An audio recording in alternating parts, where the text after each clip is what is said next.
What's going on, guys? I'm Steve. Welcome back to the channel. Welcome back to another video. If it's your first time talking about the channel, hit that subscribe button. Trust me, you won't regret it. You're a returning subscriber as always, guys. Welcome back, and I do appreciate your support. Listen, guys, this story I'm talking about occurred last Thursday, and it's about a hit and run on a 19-year-old young man out there in Memphis, supposedly in the Westwood area, shortly after 8 p.m. Now, it was a hit and run. The fella's name is 19-year-old Jason Andrews Jr. And he was struck and eventually succumbed to his injuries in a hit and run accident where somebody hit him on his motorcycle and left him out there, with his injuries. Now, I've never done a story like this, but I want to say something real fast before I show this video clip. Sometimes, regardless of how you feel about law enforcement and stuff like that, they can't do everything themselves. They do need community involvement, and this is one such case.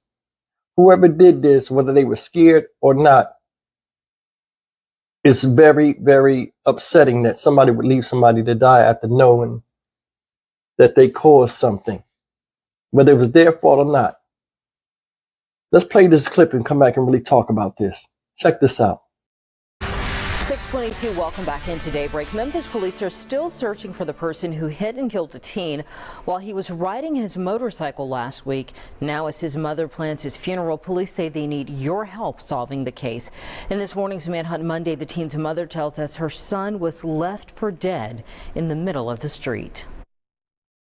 And I got to go to a funeral home and plan a funeral for my 19-year-old. Nakia Bolton has to do something that no mother should ever have to do. She has to bury her child.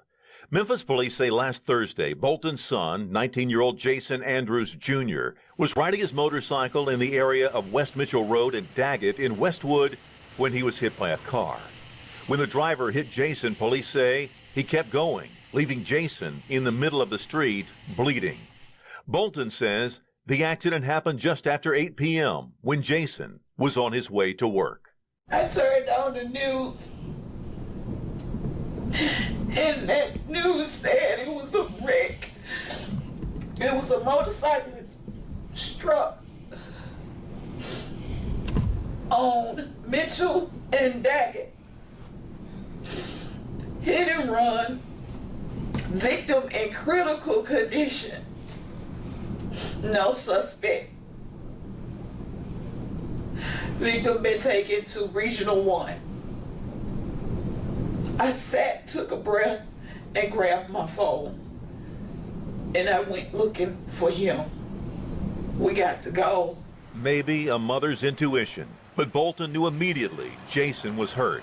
She could feel it, so she started calling him on his cell phone. But her calls went unanswered. That's my son. I didn't need nobody to tell me. I knew that was my son. Bolton says she called Regional 1 to see if Jason was at the hospital, and sure enough, they confirmed it. But by the time Bolton had arrived, it was already too late. Jason was gone. I'm a second from a nervous breakdown or something like it. I don't know. I can't describe all these emotions and feelings I'm going through. Jason's family wants one thing: justice. You killed a young man that has, if he had said you need anything, he'd have gave it to you. Police say the driver got away in a silver Nissan Altima. If you know who ran over and killed 19-year-old Jason Andrews Jr., you're urged to call Crime Stoppers at 901-528-CASH. All right, guys, that was the news clip, and that was very tough to watch. You've seen the mother and presumably the father. She was hurting, pleading for help. This case needs community involvement. She's a part of the community. I don't understand how people can do stuff like this. Honestly. Whoever did it, I think, and this is just me talking, either had some type of warrant, probably was high, or maybe just scared. One of those three. My thing is this: you hit somebody, and you know you hit them hard. Somebody on a motorcycle getting struck, if he was moving with his velocity and the velocity of you hitting him, you know he flew in the air, might knocked him up in the air, whatever. It was a violent collision. The least you could have did was stay with the victim. Like, I mean, I don't have it in me, honestly, to do something to somebody like that and then go home and sleep that night. Or kiss my kids where somebody else's kid is hurt due to something I've done, and I act like it's nothing. It never happened. I don't know if it was they were young, they were old, but either way, somebody should come forward. And the thing is messed up is the longer you wait, the more intentional it seems. You could have stayed at that stop cause of the accident, the scene of the accident. You could have rendered aid, and it might have contributed to him surviving this. You never know. It's just how people could just deal with people and walk off like they're inanimate objects, like they don't exist. It's beyond me. Seriously, this woman is distraught. You heard her? I don't know if I'm gonna have a nervous breakdown or what. Part that got to me with her talking was she said she felt that. And I believe it. I believe it's an attachment with people when they have children, when they go through some type of trauma. If the attachment is strong, because the children are tethered to you, she felt it. She knew something was wrong. You hear this a lot, And the other thing that stood out to me was, no matter what the mom is going through, the dad that was pictured there felt powerless.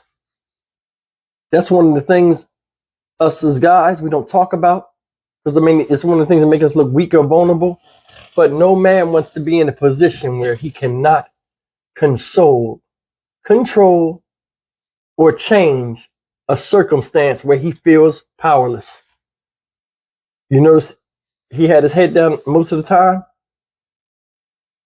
He was feeling it. It's nothing he can do. I used to tell my children, don't get in trouble, because you can get in trouble that's so deep, I cannot pull you out of that drowning pool you're in. I don't want to be in a position where I cannot help you.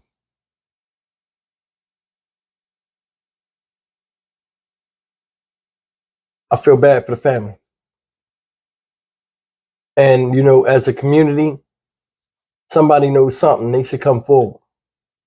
Because, he's a 19-year-old kid. He was doing nothing but going to work, something he should be doing. It's like people do the right things and the wrong things happen to them without their doing.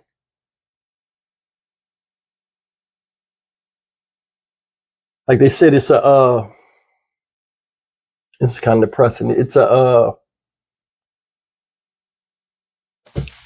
number at the end of this video, the video clip I showed. If anybody has any information that could help this family or lead to the capture of this person that's irresponsible, that left somebody out in the street to die like that, which is messed up. Do the right thing, man. It's messed. Man, I just don't have it in me to be like that, but I just feel bad for the family.